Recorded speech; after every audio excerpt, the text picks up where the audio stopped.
Tasty tasty mutton curry చేసుకుందామా? Simple process అండి. చాలా బావుంటుంది. ఈజీగాను అయిపోతుంది. ఒక 1 అవర్ ముందే ధనియాల్ని, మిరియాల్ని, గసగసాల్ని, కొంచెమంతా జీడిపప్పుని నానబెట్టేసుకున్నాను ఒక 1 అవర్ ముందు. తర్వాత దీంట్లోకి చిన్న ఉల్లిపాయలని వేసి మిక్సీ పట్టేసాను నైస్‌గా. ఆ తర్వాత ఒక 4 ఆనియన్స్, ఒక 2 టమాటాలు కట్ చేసి పక్కన పెట్టుకున్నాను. ఇప్పుడు మటన్ కర్రీ కోసం కుక్కర్ పెట్టేసి స్టవ్ మీద కొంచెమంత నూనె అయితే కొంచెం ఎక్కువగానే ఏసుకోండి. పట్టా, లవంగా వేసుకునేసి కట్ చేసుకున్న ఆనియన్స్ వేసుకోండి. కొంచెమంత కరివేపాకు, ఇంకా కట్ చేసుకున్న టమాటాలనైతే వేసుకొని బాగా కలుపుకొనేసి, టమాటాలు, ఎర్రగడ్డలు మగ్గడానికి ఫస్టే కొంచెం ఉప్పు, పసుపు వేసుకున్నామంటే మనకు టమాటా, ఎర్రగడ్డలు బాగా మగ్గిపోతుంది. ఇంకా క్లీన్ చేసుకున్న మటన్ గూడా వేసేసుకొని బాగా కలుపుకునేసి, ఇప్పుడు మనం వేసుకోవాల్సింది కొంచెమంత పెరుగు గాని వేసుకున్నామంటే మటన్ కర్రీ చాలా బావుంటుంది. ఇప్పుడు మనం పెరుగైతే వేసేసుకుంటా ఉన్నాను.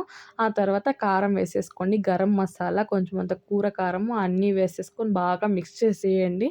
ఆ తర్వాత ఇప్పుడు మనం గ్రైండ్ చేసి పెట్టుకున్నాం గదా! ఆ పేస్ట్‌ని వేసేసుకొని బాగా కలుపుకునేసి మూత పెట్టేసుకొని నూనె బాగా పైకి తేలాక, ఆ తర్వాత కొంచెమంత వాటర్ వేసేసుకొని కుక్కర్‌కి మూత పెట్టేసుకొని ఒక 2, 3 విజిల్స్ వచ్చినాక లో ఫ్లేమ్‌లో ఉడకబెట్టుకున్నామంటే సరిపోతుంది.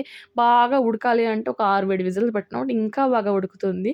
ఆ తర్వాత కొత్తిమీర చల్లుకొని తింటే చాలా బావుంటుంది. ట్రై చేయండి. వీడియో నచ్చితే లైక్ చేయండి.